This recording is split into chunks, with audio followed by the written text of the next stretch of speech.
तो देखिए बच्चों, अगर आपको ऐसा पूछा जाए कि group 13 elements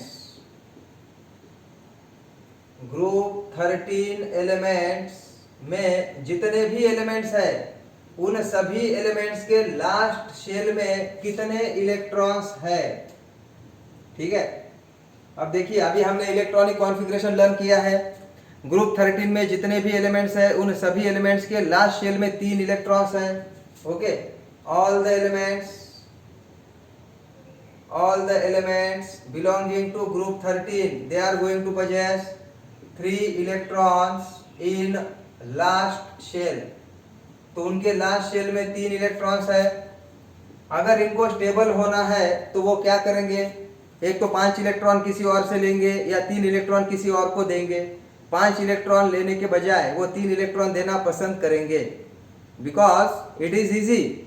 okay, and that's why they are going to lose 3 electrons. Okay, they are going to lose 3 electrons to form tripositive ion।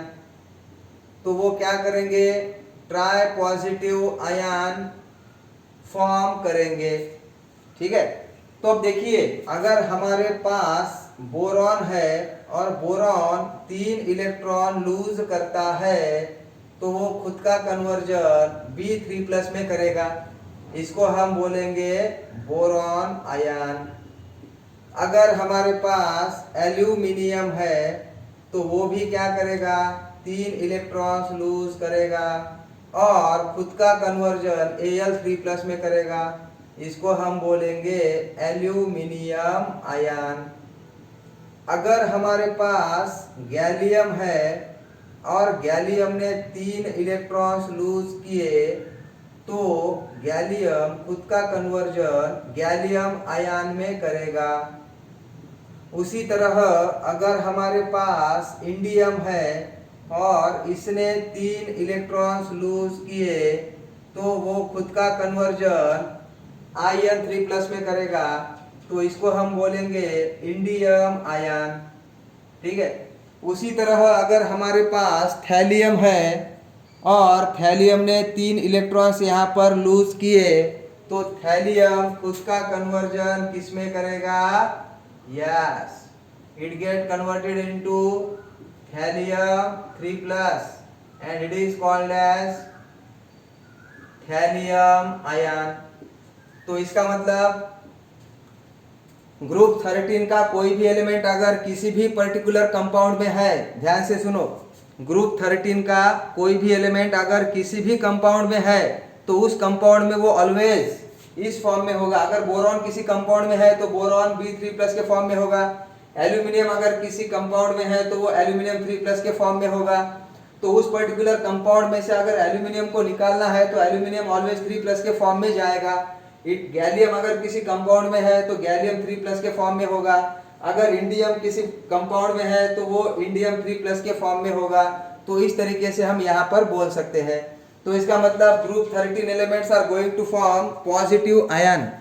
और कल हमने क्या देखा था, कुछ निगेटिव आयंस मैंने आपको पढ़ाए थे, बराबर, कुछ निगेटिव आयंस मैंने आपको पढ़ाए थे। तो कौन से निगेटिव आयंस थे बेटा, वो पहला हमने देखा था PO4 3-, जिसको हम बोलते हैं फॉस्फेट आयन, बराबर। उसके बाद में हमने देखा था SO4-, जिसको हम बोलते हैं सल्फेट आयन।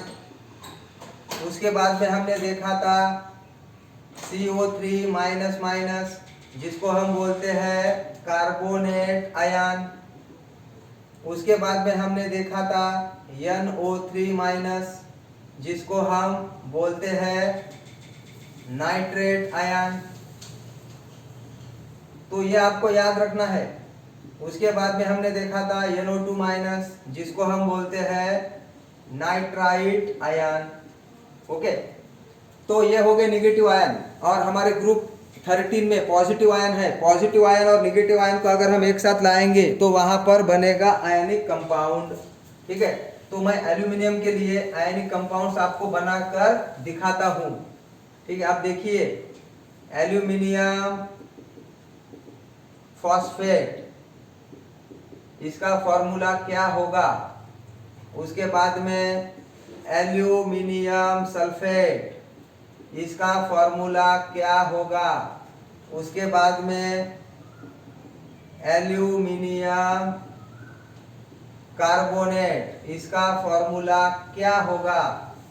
उसके बाद में एल्यूमिनियम नाइट्रेट, इसका फॉर्मूला क्या होगा।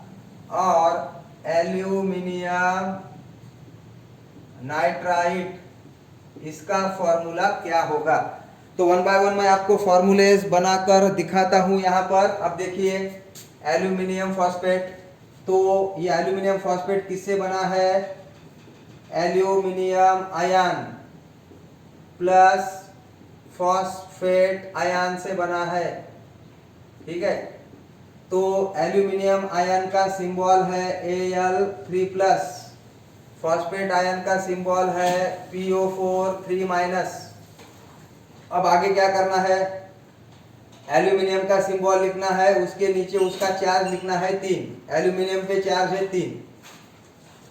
फॉस्फेट आयन का सिंबल लेना है सिर्फ PO4, उसके नीचे उसका चार्ज लेना है। अब ये फॉस्फेट का जो 3 है वो एल्यूमिनियम के नीचे लगाना है और इसका 3 इसके नीचे लगाना है। मतलब पॉजिटिव आयन के सिंबल के बेस को निगेटिव आयन का चार्ज लिखना है और निगेटिव आयन के सिंबल के बेस को पॉजिटिव आयन का चार्ज लिखना है। तो क्या हो जाएगा, Al3PO4 टेकन थ्राइस, ये हो जाएगा। अब देखिए ये 3 और 3 बाहर से आए वाले हैं, ये अगर कम होते हैं तो कम करना है, प्रिसाइज करना है, तो फाइनल फॉर्मूला होगा AlPO4। So this is the final formula of aluminium phosphate. तो इस तरीके से हम फॉर्मूलेज बनाते हैं। ठीक है, अब देखिए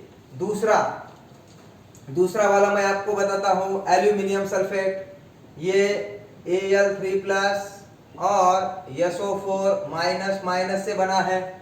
अब क्या करना है, फॉर्मूला बनाना है। तो पॉजिटिव आयन का सिंबल उसके नीचे यानी बेस को नेगेटिव आयन का चार्ज लिखना है 2 और नेगेटिव आयन का सिंबल SO4 उसके बेस को लिखना है पॉजिटिव आयन का चार्ज, यानी फाइनल फॉर्मूला हो जाएगा Al2SO4 taken thrice, aluminium sulphate. ठीक है, अब देखिए उसके बाद में एल्यूमिनियम कार्बोनेट है, तो Al3+ प्लस CO3-, इनसे फॉर्मूला बनाना है। तो पॉजिटिव आयन का सिंबल Al, उसके बेस को लिखना है नेगेटिव आयन का चार्ज यानी 2 और नेगेटिव आयन का सिंबल CO3 उसके बेस को लिखना है पॉजिटिव आयन का सिंबल 3। तो फॉर्मूला हो गया Al2CO3 टेकन थ्राइस। तो ये हो गया फाइनल फॉर्मूला एल्यूमिनियम कार्बोनेट का। उसके बाद में है एल्यूमिनियम नाइट्रेट, तो ये बना है Al3+ प्लस NO3- से। अब देखिए इनसे फॉर्मूला बनाओ, क्या हो जाएगा, एल्यूमिनियम का सिंबल, एल्यूमिनियम आयन का सिंबल Al, उसके नीचे नेगेटिव आयन का चार्ज यानी 1 और नेगेटिव आयन का सिंबल NO3 उसके नीचे पॉजिटिव आयन का चार्ज यानी 3। फाइनल फॉर्मूला हो गया AlNO3 टेकन थ्राइस। ओके, अब देखिए aluminium nitrite, Al3+ plus NO2- से बना है। ओके, अब इनको मिलाना है, तो एल्यूमिनियम पॉजिटिव आयन का सिंबल Al, उसके नीचे नेगेटिव आयन का चार्ज 1, नेगेटिव आयन का सिंबल NO2 उसके नीचे पॉजिटिव आयन का चार्ज यानी 3। तो ये हो गया फाइनल एल्यूमिनियम नाइट्राइट।